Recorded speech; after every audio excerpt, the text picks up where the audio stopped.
In 2017, a certain video appeared on YouTube.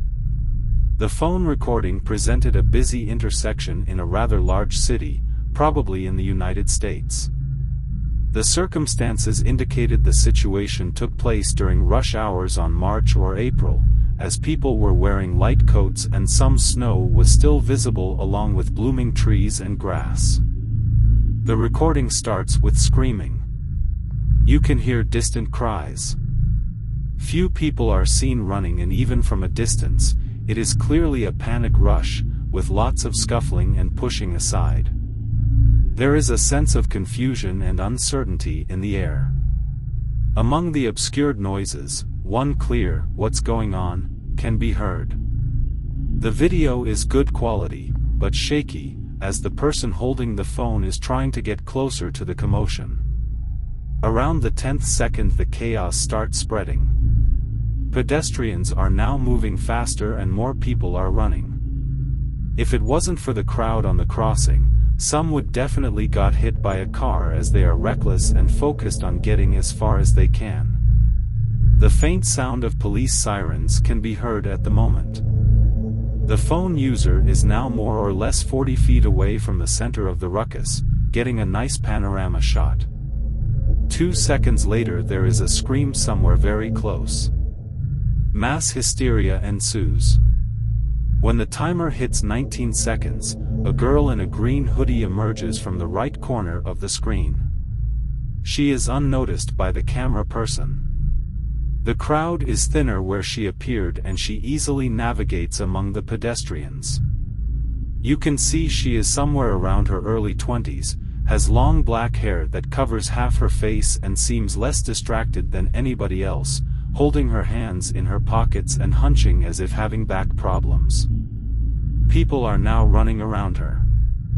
When she gets closer to the center, a 50-something man in a wool jumper turns in her direction. He says something muffled, and the subtitles below read, "Do you know what's going on?"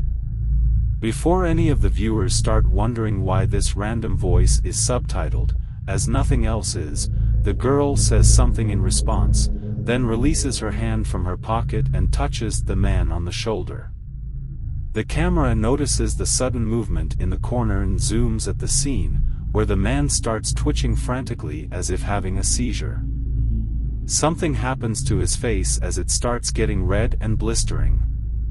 3 seconds later and the phone's owner cries, "It's a guy, oh my fucking god. Oh fuck. Oh fuck," as the man falls to the ground, with an unnaturally swollen chest. The nearby passers-by watch this in fear, only to start screaming and running away. The crowd, now knowing the source of the panic, began spreading, a vast wave of bodies that flooded the street, stopping vehicles. Some people run past the camera person, the phone catches glimpses of their horrified faces. We can also start noticing other phones recording the commotion. The police arrives, their flickering lights appear somewhere in the corner. The girl is now in focus, she walks toward another person and touches them. It's a teenage boy, who makes choking gestures and starts bleeding from his mouth as his chest bloats to giant proportions. 2 other boys, probably his friends, scream and try to run away, but one is snatched by the girl. He stumbles onto the ground, red and choking blood, the other one cries so loud it can be heard above the noise. Someone, a young woman, in the general confusion, bumps into the girl. She falls to the ground, not moving. The girl then proceeds to leap towards every person she is able to. She touches them and each one ends up the same way. After touching about 4 more people, for a brief second, she looks in the direction of the camera, grinning widely. The video is 1 minute 4 seconds long and has over 6 million views. The comments section consisted mostly of "WTF" and "Is this real?" but many were not really convinced. Some shouted it was fake. There were few who believed it was one of those pranks used to promote new horror movies, and in a very bad taste, they added, trolls were joking they would bang her either way. This was the most popular video of the happening. Overall, there were over 15 original recordings, all shot from different angles and moments. After the incident, the girl in the green hoodie was nowhere to be found. The event received media coverage all over the world, but the fact that people died after being touched was barely mentioned.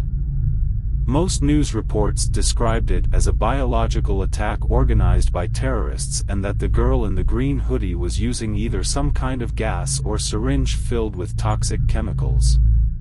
This blatant lie wasn't overlooked by the internet, as millions of commenters shouted that no gas nor syringe was present during the event, and witnesses actually saw that a simple touch would turn a person into a blood-choking red mess.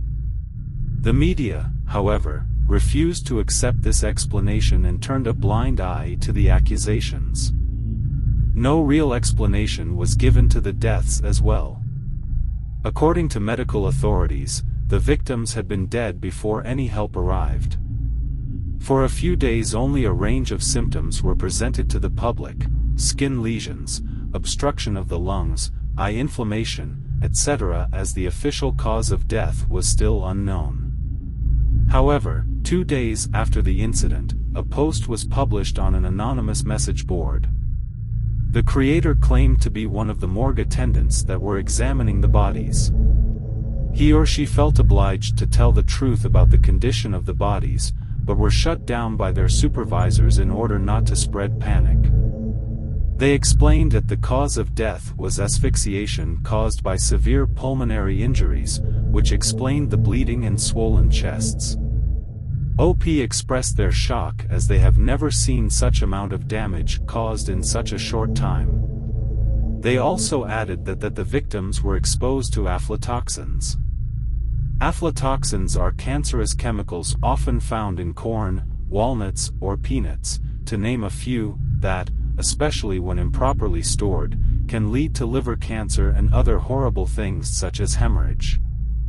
According to OP, the amount of aflatoxins in the bodies was 20 times larger than in normal instances of an aflatoxin poisoning, which caused severe damage to their livers.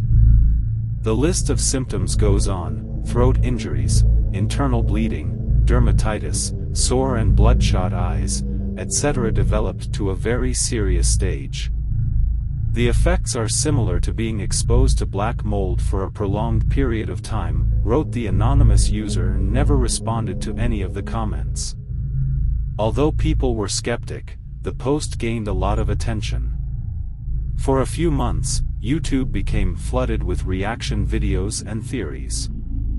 Conspiracy theorists believed the girl in the green hoodie was a governmental experiment gone wrong, a real-life SCP, or even pestilence, one of the 4 horsemen of the apocalypse. The girl even gained her own cult following, becoming an internet meme. She was dubbed Rosie, in reference to Ring Around the Rosie, as it was a nursery rhyme about the Black Death. But this was not the first time Rosie appeared on the internet. In 2011, a YouTube video appeared, with a title written in Japanese, which could be Google translated as "Death on the Streets Japan Weird Girl Found," depicting an intersection in a suburban area seen from a 3rd-floor balcony. People are running away and screaming. The camera is focused on the girl in the green hoodie in the middle of the street, monitoring the surrounding chaos. She keeps her hands in her pockets, and this time her face is hidden under the hood. Around her lie bodies, like a macabre version of petals surrounding a flower bud.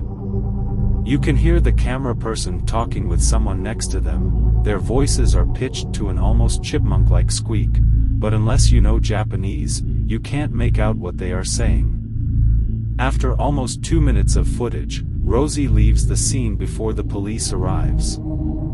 At the time, people believed it was fake as there was never any media coverage of the event.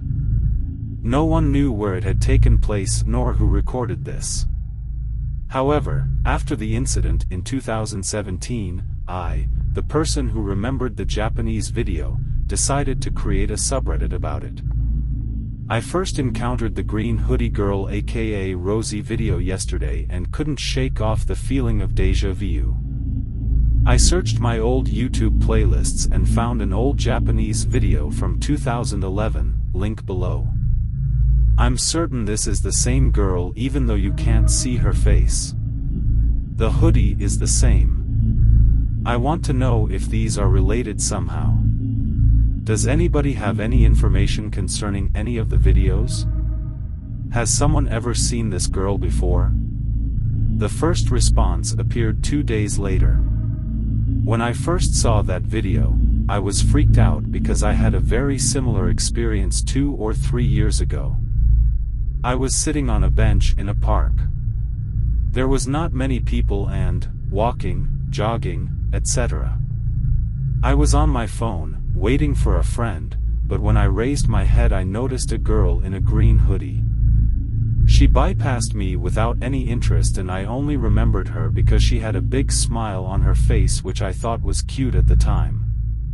After that I stopped paying attention, but a few minutes later I heard a scream. I ran to see what happened and I found an older guy laying on the ground with a really red face and a swollen chest.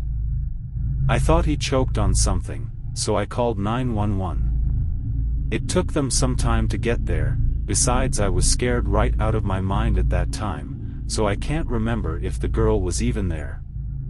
But seeing all the bodies on the video reminded me of that guy, and the girl that passed me by with a smile on her face. If this is the same girl, I think I'll go mad. She would have touched me if she wanted to. The post gained a lot of replies, but one was more interesting than the others. The user shared a blurry photo of 2 dead horses near a fence, their barrels swollen, with patches of red skin in between the fur. They were positioned in a way that you couldn't see their faces, but I could imagine their eyes were bloodshot. The user wrote, "I live in a family farm in the outskirts of France, where we breed horses. Over 5 years ago we found 2 of our mares dead just like this. We thought it was some wild animal, as we live close to a forest, but there were no bite or claw wounds. We called a vet, he did an autopsy and claimed the horses had a severe case of mold poisoning and we should check our stables as quick as possible. Our stables are well maintained, but we checked every nook and cranny just in case, not even a speck of mold. Besides, there were several other horses in the paddock, healthy and unharmed. For years I believed the 2 dead ones had to eat something toxic until I saw the video on YouTube with Rosie, the green-hooded girl.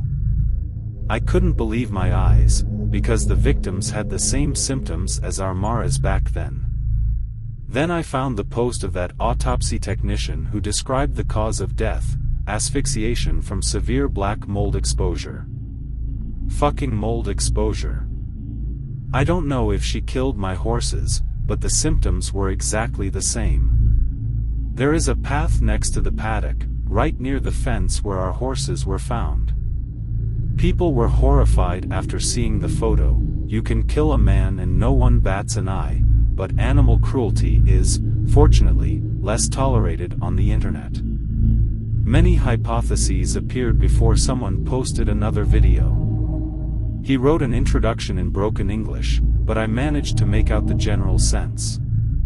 Apparently OP used to work at a bar and some night while on shift he heard screams and gunshots coming from outside. He was too scared to check as it was a really nasty neighborhood and after about 10 minutes everything went silent. The next day he and his boss checked the video surveillance. I watched the footage he uploaded. In the dim glow of the entrance lighting, 2 men ran through the street. One disappeared from the shot, but the other one was quickly snatched by someone whose face was hidden under a hoodie. The captured man twitched erratically before falling on the ground motionless and the hooded figure quickly followed the one who escaped. It was dark, the footage had a very low frame rate and was really bad quality, but many agreed, me included, that the attacker was rather short for a man, didn't use any weapons and was wearing something resembling a zip-front sweatshirt of uncertain color. What really bothered me was the mention of gunshots. As it was a CCTV footage, no sounds were recorded, but if someone was shooting, Rosie, if it really was Rosie, didn't seem to be affected in any way.